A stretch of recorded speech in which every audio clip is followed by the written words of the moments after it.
Salut à tous, ici Rabdel, et aujourd'hui, cette semaine, on rempile sur les Worlds, on est reparti toujours sur du Day One, on va pas lâcher le moderne, parce que, tout simplement, les Worlds ont commencé par le moderne, donc on a quand même pas mal de choses à voir, et là, cette fois, je pense que je ne me suis pas gouré, comme la dernière fois, on va voir deux decks magnifiques, deux decks très sympathiques, on va voir une deuxième mouture de Jeskai Ascendancy, pas plus tard qu'aujourd'hui, comme vous pouvez le voir, le deck de Paolo Victor Damodarossa, qui joue également Jeskai Ascendance, mais les joueurs ont trouvé d'autres trucs très fun à faire avec Jeskai Ascendance en moderne, sans vert, cette fois. On va voir comment Paolo Victor Damodarossa a monté son deck aujourd'hui, et on va voir ce grand joueur opposé à Owen Turtenwald qui va nous jouer un bleu-rouge Storm, un deck que je voulais vous présenter depuis un moment, tout simplement parce que je l'ai joué et que j'aime énormément ce genre de deck. Les decks combo, voilà, c'est vraiment mon grand amour de Magic. Donc voilà, on va voir deux decks combo au final, hein. Jeskai Ascendance contre bleu-rouge Storm en moderne, Déluge, hein, bleu-rouge Déluge en français. Donc voilà les amis, j'espère que ça va vous plaire.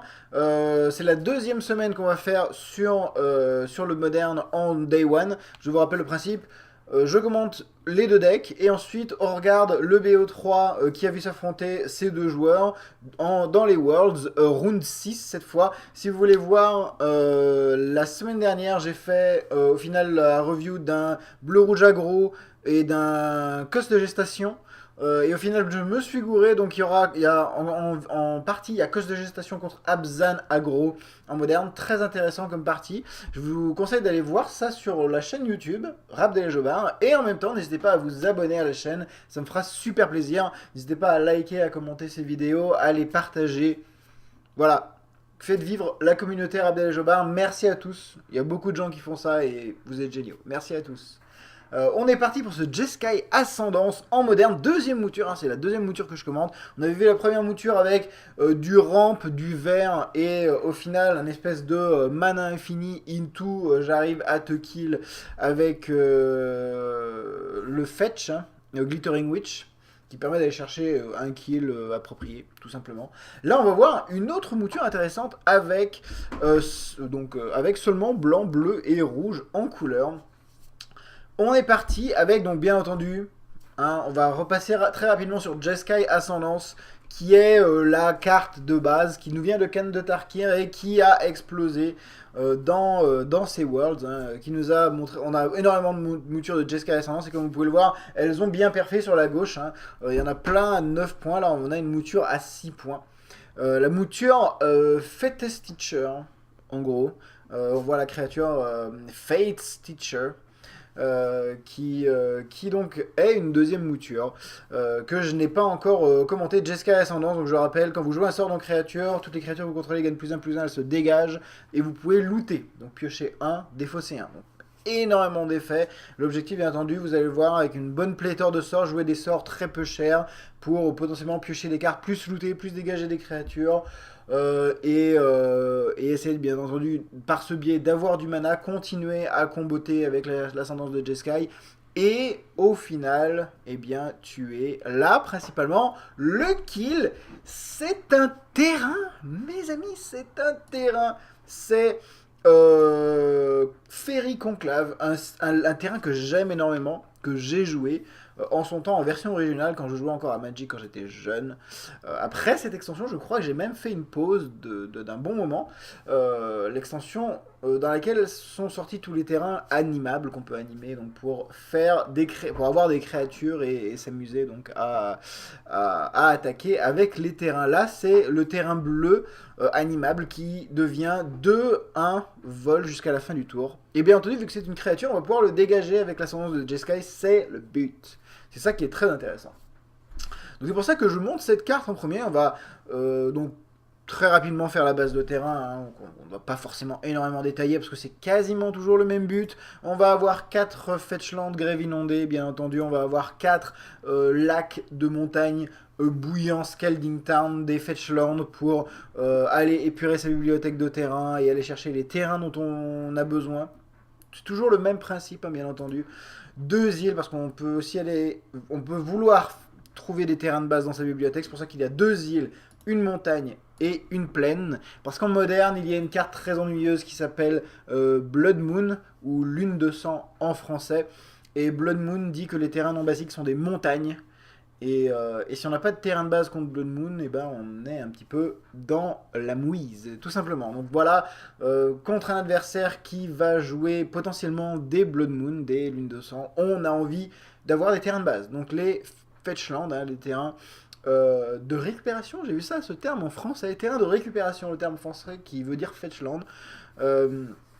Ces terrains donc, vont aller chercher des terrains de base dans ce cas-là, et sinon on a des biterrains.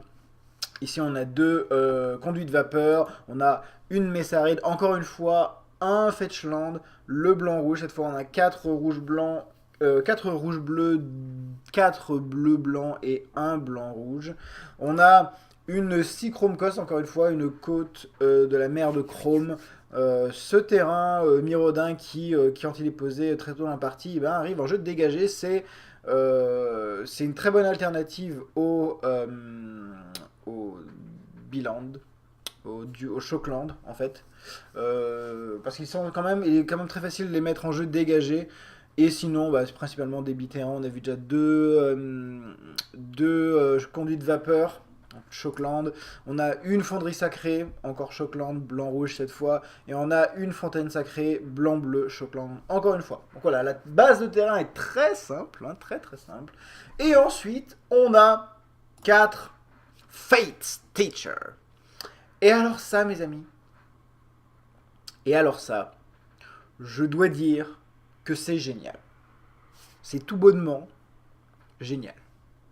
Cette créature, regardez-la. Pour 4, une 1-2 quand vous l'engagez, vous pouvez engager ou dégager un permanent. Donc quand lui va se dégager avec l'ascendance de Jeskai, potentiellement on peut engager une créature adverse, par exemple, ou dégager un de nos terrains. Target permanent, pas non terrain, hein, permanent. Très fort. Et en plus, ça a Unearth. Alors, Unearth, je me rappelle plus exactement le terme en français, c'est peut-être exhumation. Mais en gros, pour un bleu, on peut retourner cette créature du cimetière en jeu. Elle a la célérité, et à la fin du tour, elle est retirée de la partie. Et là, si vous voyez cette créature, vous essayez de visualiser le deck, vous comprenez assez rapidement en fait ce qui va se passer. L'objectif de ce deck, ça va être de jouer des sorts très peu chers. 1 ou 2 mana. Potentiellement d'avoir seulement un Ferry Conclave d'activer, qui va donc être une créature, et à chaque fois qu'on va jouer un sort, il va se dégager. Donc on va avoir très facilement 1 mana. À partir du moment où on va se défausser de nos Fates Teacher avec un bleu, on va pouvoir les remettre sur le champ de bataille. Avec un bleu. Et donc là, l'ascendance va non seulement dégager le Ferry Conclave, mais tous les Fates Teacher, qui vont eux-mêmes pouvoir dégager le terrain. Et ça va aller encore plus vite. Encore plus vite. On va pouvoir encore plus vite aller chercher dans notre deck les cartes dont on a besoin. Et plus on va aller dans notre deck, plus on va se défausser avec l'ascendance peut-être d'autres Fates Teacher qui vont encore accélérer le deck, jusqu'à avoir limite les 4 Fates Teacher en jeu, avec un Ferry Conclave volant, qui vont pouvoir engager toutes les créatures adverses. Et bien entendu, avec l'ascendance de Jeskai, ils vont être 50-50 chacun. Et on va gagner comme ça. C'est un deck magnifique quand il sort. C'est cette carte avec ascendance de Jeskai, c'était une révélation. Franchement, très bon deck building. Celui qui a trouvé ça est vraiment très très intelligent et qu'on est vraiment Magic l'Assemblée.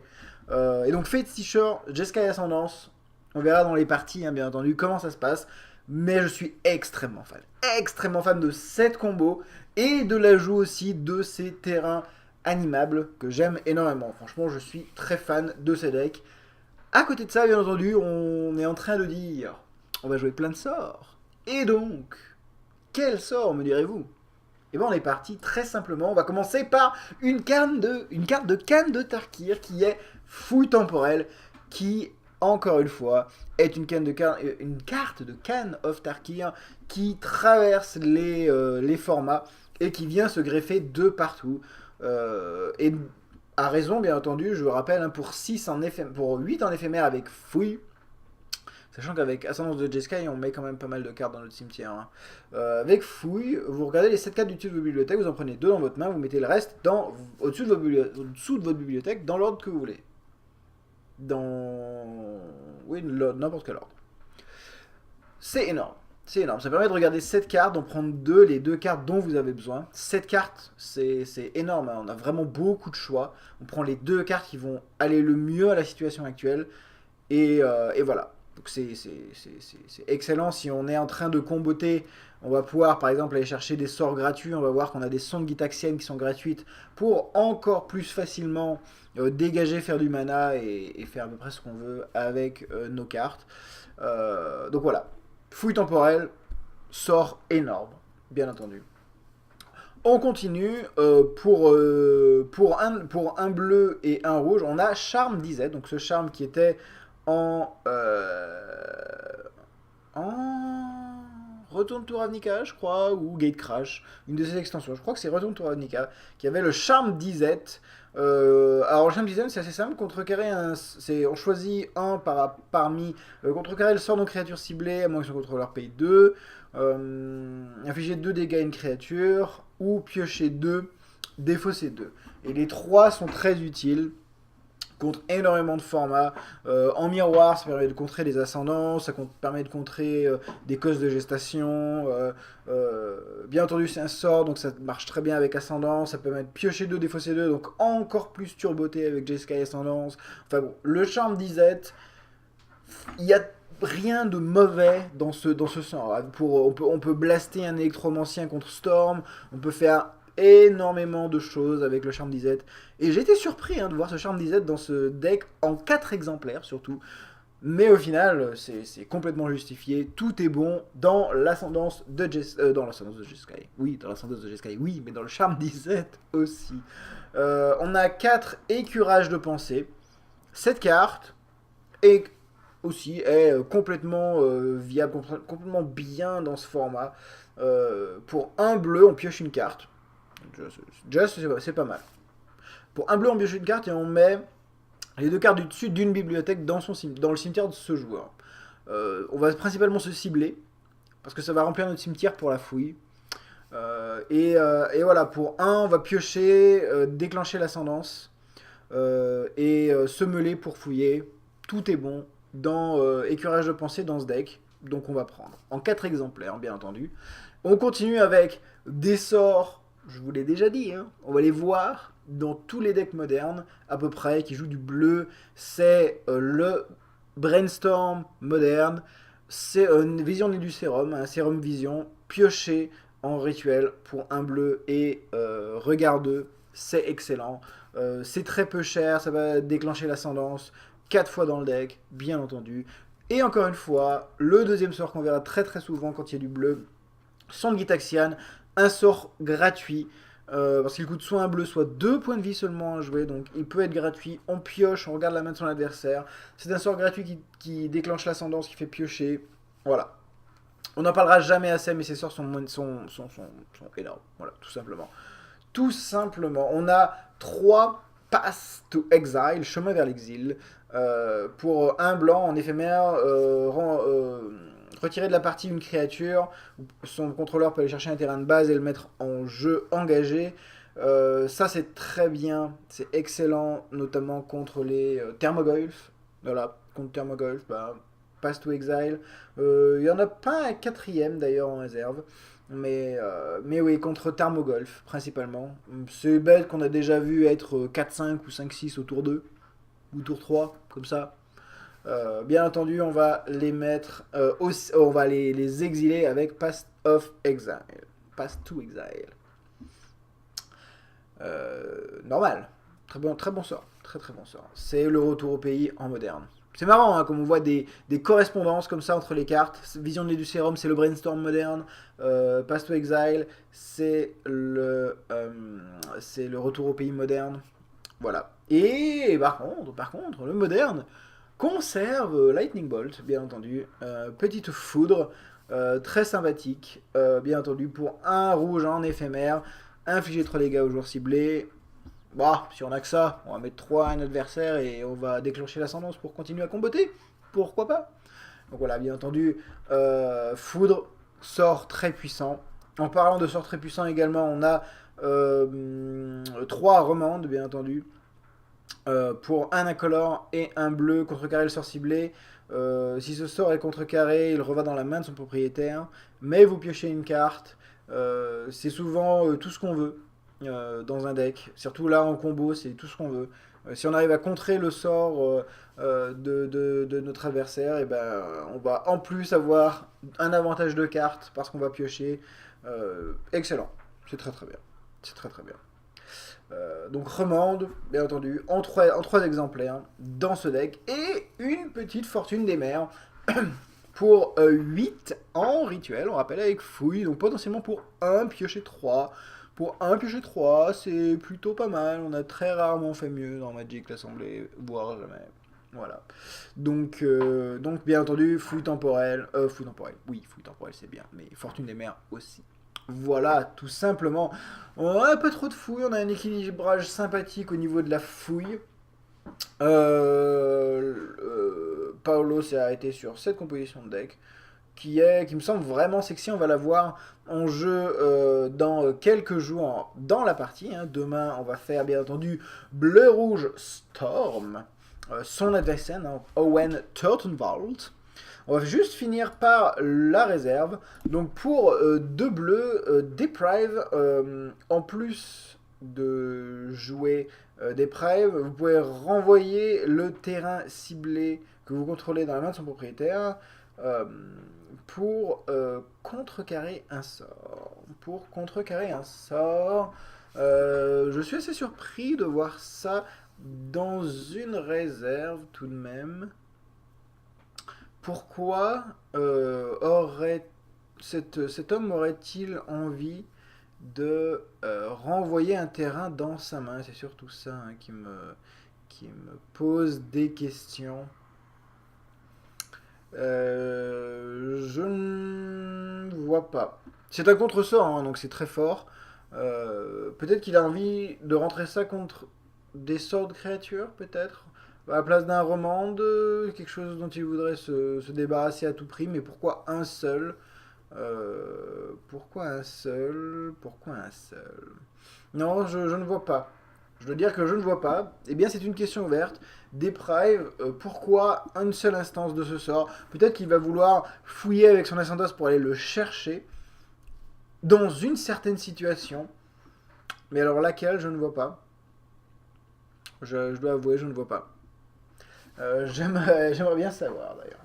Si quelqu'un a la solution, peut-être qu'on le verra aussi dans la partie. Hein. Je n'ai pas encore visionné en détail toutes ces parties. Je sais le résultat, je vois à peu près le déroulé, mais je n'ai pas vu cette carte pour l'instant jouer. Donc la question est ouverte sur Deprive. Si quelqu'un a la réponse, commentez cette vidéo et ben, je ferai un big up d'ailleurs à celui qui me donne une réponse viable, tout simplement. Deuxième carte. Bon, Wear et Tear, ça par contre, ça va. On voit à peu près, c'est le meilleur anti-artefact enchantement qu'on puisse trouver actuellement dans ces couleurs. Puisqu'on peut potentiellement faire les deux. Le désenchant coûte 1 blanc, c'est vraiment très fort en éphémère. C'est un désenchantement fracassé, tout en un, on peut pas faire mieux, tout simplement. Et ça va rentrer contre ascendance et cause de gestation, bien entendu. C'est les principales cibles. Voilà, tout simplement. Ensuite, on va avoir 3 Gift and Given. Donc, des cartes plutôt sympathiques. Donc, je vous relis la carte. Elle a été rééditée en Modern Masters, d'ailleurs. Pour 4 dont un bleu en éphémère, cherchez dans votre bibliothèque jusqu'à 4 cartes différentes. Révélez-les. Le joueur, un adversaire, choisit 2 de ces cartes. Mettez ces cartes le cimetière et le reste dans votre main. Donc en gros, vous allez chercher 4 cartes différentes et vous allez demander à votre adversaire d'en mettre 2 dans votre cimetière et 2 dans votre main. C'est bien, ça met les cartes dans le cimetière, ça permet de fouiller. Ça, typiquement, ça permet d'accélérer une sortie, je pense, mais pas contre contrôle. Ça va se jouer de toute façon contre un deck un peu lent. Contre quoi on veut jouer ça peut-être contre des decks à base de créatures pour aller chercher soit Pass of Exile, soit des réponses, en fait. Soit des trucs qui vont nous faire gagner. Typiquement, si vous allez chercher Lightning Bolt, Pass to Exile, Jeskai Ascendance, et quelque chose pour vous faire partir, si en gros votre adversaire ça va être un casse-tête chinois, il va sûrement vous enlever le Pass to Exile parce qu'il n'a pas envie que vous tuiez ses créatures, mais après il va vous laisser 3 sorts qui vont vous permettre de faire énormément de choses. Peut-être l'ascendance, il va l'enlever, vous allez pouvoir un peu jouer aussi avec votre adversaire en lui disant mais j'ai déjà une ascendance en main, je vais quand même mettre une ascendance pour lui faire croire que j'ai envie de la prendre. Enfin voilà, c'est le piège, c'est des sorts très piégeux. Et voilà, ça va pas se jouer par contre contre des decks rapides, donc je pense pas que ça rentre ni contre Burn, ni contre Storm. J'aimerais bien savoir contre quel match-up exactement cette carte rentre. On est dans des formats qui commencent à être compliqués, donc chaque carte de side doit avoir sa niche également. Je pense que ça peut rentrer contre Pod, typiquement, pour essayer d'assurer un kill bien cinglant un tour 4-5, par exemple.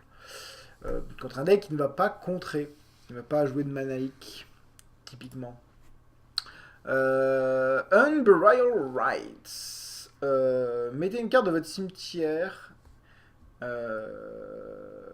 en jeu avec flashback.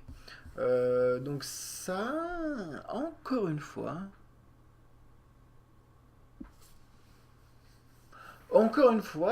c'est une carte qui me met à l'amende complètement, parce que c'est une carte qu'on va vouloir défausser, parce qu'on ne peut pas la jouer avec du noir. Il n'y a pas de source de mana noire dans la réserve. Donc on va vouloir la défausser, la flashbacker, pour mettre une créature de son cimetière en jeu, sachant qu'il n'y a que les Fate Stitcher. Ah mais non, mais ça doit se jouer peut-être avec... Ah bah oui.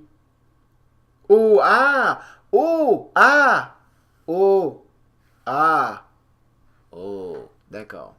Ok. J'ai compris. Il faut à peu près regarder toutes les cartes, en fait. Je pense qu'on a une rentrée massive si la combo ne passe pas. De genre Gift and Given 3, Unburial Rites, Yona et Elesh. Norme. Voilà, je pense qu'on a une rentrée massive de toutes ces cartes dans le deck pour tout simplement invoquer ces monstres sur le champ de bataille et répondre à peu près ce qu'on veut. En sachant que Yona, on rappelle, c'est une 7-7 vol. Quand elle arrive en jeu, vous choisissez une couleur, vos adversaires ne peuvent pas lancer de sort de cette couleur. C'est monstrueux. Voilà, c'est le truc qui tue, quoi. Ça arrive en jeu, on meurt, on n'en peut plus, c'est infâme. Ça tue n'importe quel deck, mais vraiment n'importe quel deck. Et en gros, donc il y a ça, il y a Elesh Norn de l'autre côté qui a une 4-7 vigilance pour 7. Vos créatures gagnent +2/+2, autre qu'Elesh. Les créatures adverses gagnent -2/-2. Donc c'est énorme. C'est complètement énorme. Et on va avoir donc Unburial Rites qui va permettre de ramener ces créatures si elles sont au cimetière, et Gift and Given.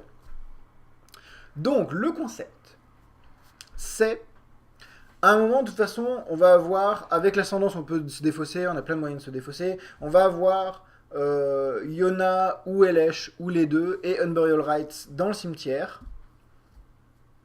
L'objectif, donc avec potentiellement Gift and Given. Donc vous allez faire Gift and Given, vous allez prendre Rite, Yona, et 2 cartes. du genre, par exemple, je sais pas, genre des trucs monstrueux dans votre deck, genre Ascendance et Fate Stitcher, enfin des trucs que votre adversaire n'a ni envie de voir dans un cimetière, ni envie de voir dans votre main. Des trucs monstrueux.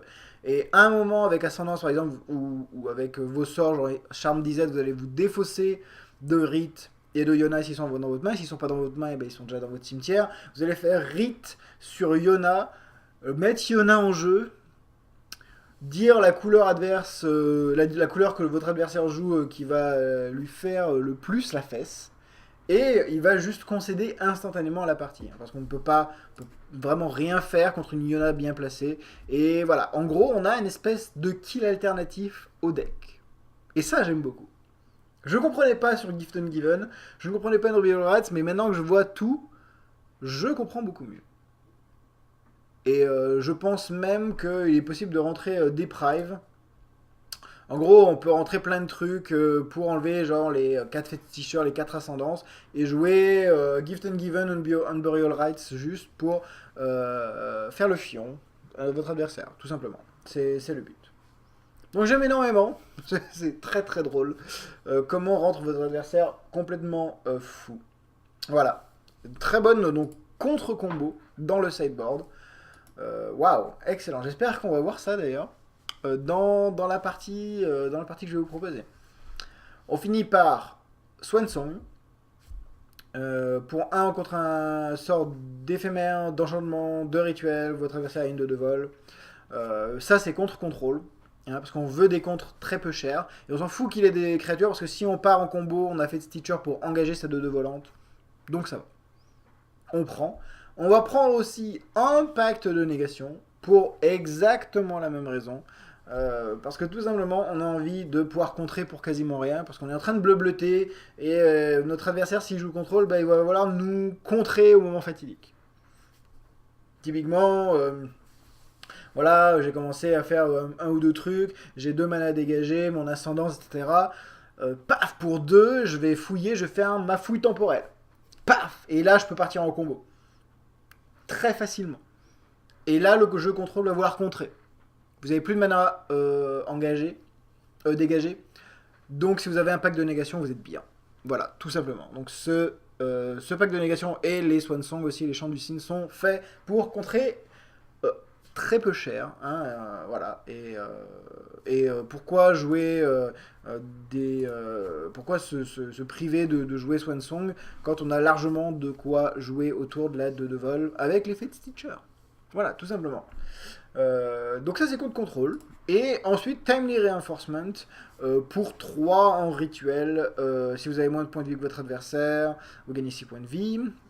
Si vous avez moins de créatures que votre adversaire, vous mettez 3 1-1 soldats. Ça c'est pour des decks aggro. Par exemple le deck Abzan aggro qu'on a vu hein, qui joue, et vous l'avez vu, genre Défausse tour 1, Tarmogoyf tour 2 qui est 3-4 ou 4-5. Ben là on va avoir, réenforcement qui va rentrer contre par exemple les remandes, parce qu'on n'a pas forcément besoin de remandes là contre ce genre de deck. Parce que lui renvoyer un sort dans sa main, il va le rejouer, c'est un deck aggro, de toute façon il va être aggro. Donc je pense contre les remandes, typiquement, ça peut sortir, et on va rentrer donc Timely Reinforcement. Voilà, tout simplement. Il y a juste encore une petite interrogation sur Deprive. Si vous avez la réponse, je prends. Mais sinon, voilà, ce deck, et j'aime beaucoup la petite contre-combo dans la réserve, j'aime beaucoup ça. Je trouve ça très intéressant, j'espère que ce deck va bien tourner, on va bien voir dans 2 jours hein, la première partie. Demain, on va voir Bleu Rouge Storm, Owen Turton Vault. Ça va être bien, j'espère que ça vous a plu les amis, ça a pris un peu de temps les revues de deck, ça prend toujours un peu de temps, mais en tout cas j'espère que ça vous a plu les amis. On se retrouve demain pour le deck Bleu Rouge Storm de Turton Vault. Amusez-vous bien avec Magic les amis. Ciao ciao.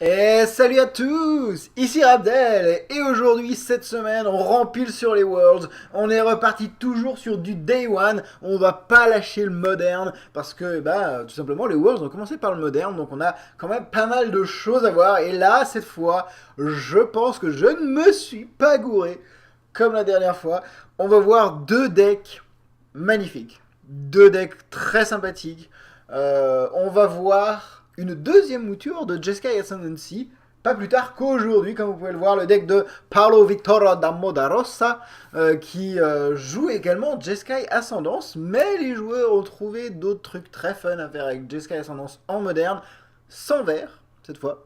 On va voir comment Paolo Victor Damodarossa a monté son deck aujourd'hui, et on va voir ce grand joueur opposé à Owen Turtenwald qui va nous jouer un bleu-rouge Storm, un deck que je voulais vous présenter depuis un moment, tout simplement parce que je l'ai joué et que j'aime énormément ce genre de deck.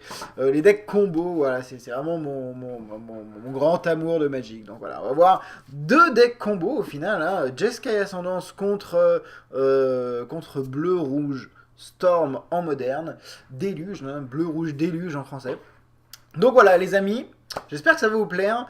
C'est la deuxième semaine qu'on va faire sur le moderne en Day One. Je vous rappelle le principe.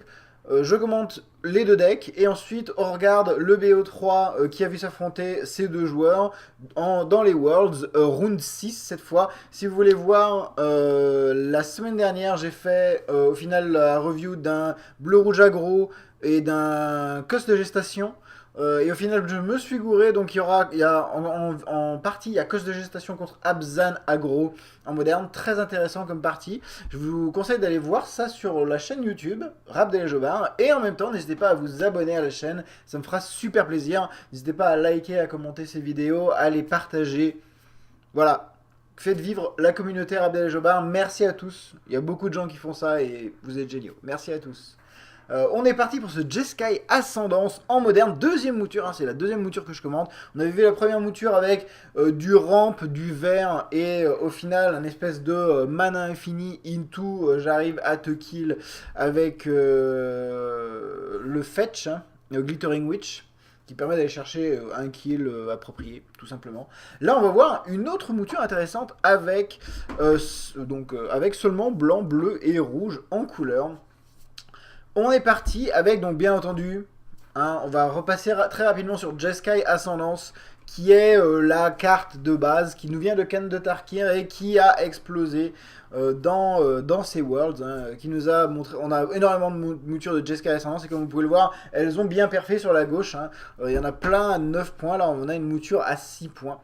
La mouture Fate's Teacher, en gros, on voit la créature Fate's Teacher, qui donc est une deuxième mouture que je n'ai pas encore commenté. Jeskai Ascendance, donc je rappelle, quand vous jouez un sort dans créature, toutes les créatures que vous contrôlez gagnent +1/+1, elles se dégagent et vous pouvez looter, donc piocher 1, défausser 1. Donc, énormément d'effets. L'objectif, bien entendu, vous allez le voir, avec une bonne pléthore de sorts, jouer des sorts très peu chers pour potentiellement piocher des cartes, plus looter, plus dégager des créatures. Et essayer, bien entendu, par ce biais d'avoir du mana, continuer à comboter avec l'ascendance de Jeskai. Et au final, eh bien, tuer là, principalement, le kill. C'est un terrain, mes amis, c'est un terrain. C'est Ferry Conclave, un terrain que j'aime énormément, que j'ai joué en son temps en version originale quand je jouais encore à Magic quand j'étais jeune. Après cette extension, je crois que j'ai même fait une pause d'un bon moment. L'extension dans laquelle sont sortis tous les terrains animables qu'on peut animer, donc pour avoir des créatures et s'amuser donc à attaquer avec les terrains. Là, c'est le terrain bleu animable qui devient 2-1 vol jusqu'à la fin du tour.